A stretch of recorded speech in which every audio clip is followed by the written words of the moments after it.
Dinas Lingkungan Hidup Banjarmasin gencar melakukan program sedekah ratik dengan melibatkan sabaratan SKPD di lingkungan pemerintah Kota Banjarmasin.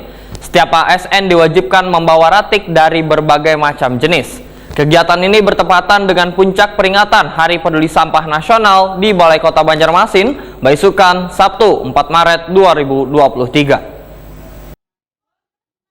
Dinas Lingkungan Hidup Banjarmasin gencar melakukan program sedekah ratik dengan melibatkan sebaratan SKPD di lingkungan pemerintah Kota Banjarmasin. Setiap ASN diwajibkan membawa ratik dari berbagai macam, nang kaya ratik kertas nang sudah kada terpakai, baju bekas, botol-botol plastik wan ratik jenis lainnya. Kegiatan ini bertepatan dengan puncak peringatan Hari Peduli Sampah Nasional di Balai Kota Banjarmasin, Baisukan Sabtu 4 Maret 2023. Kepala DLH Banjarmasin, Alif Yosvalop, Wayatakoni Prima TV memadahkan kegiatan sedekah ratik nang merupakan salah satu program Dinas Lingkungan Hidup dalam pengurangan maupun pemanfaatan ratik menjadi bernilai duit ini sudah berjalan sekitar 3 bulan. Jumlah ratik nang disedekahkan terus meningkat. Ini menandakan kesadaran warga untuk menjaga kebersihan lingkungan terbebas dari ratik terus meningkat. Ratik nang telah terkumpul nantinya akan ditimbang, kemudian dijual. Duitnya akan disumbangkan dalam bentuk makanan sehat dengan tujuan untuk penanggulangan stunting di Banjarmasin.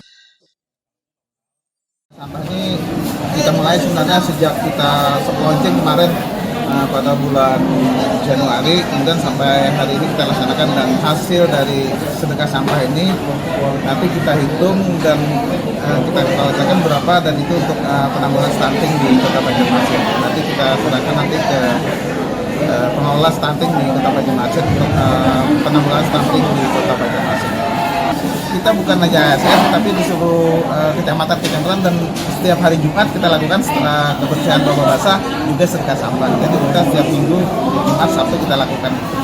Hasilnya seperti apa mungkin Pak? Nanti hasilnya kita akan tadi kita contohnya untuk kegiatan untuk penanggulangan stunting di Kota Banjarmasin. Nanti kita hitung nanti dari BSI berapa jumlah yang bisa kita uangkan, dan kita nanti serahkan ke pengelolaan stunting di Kota Banjarmasin.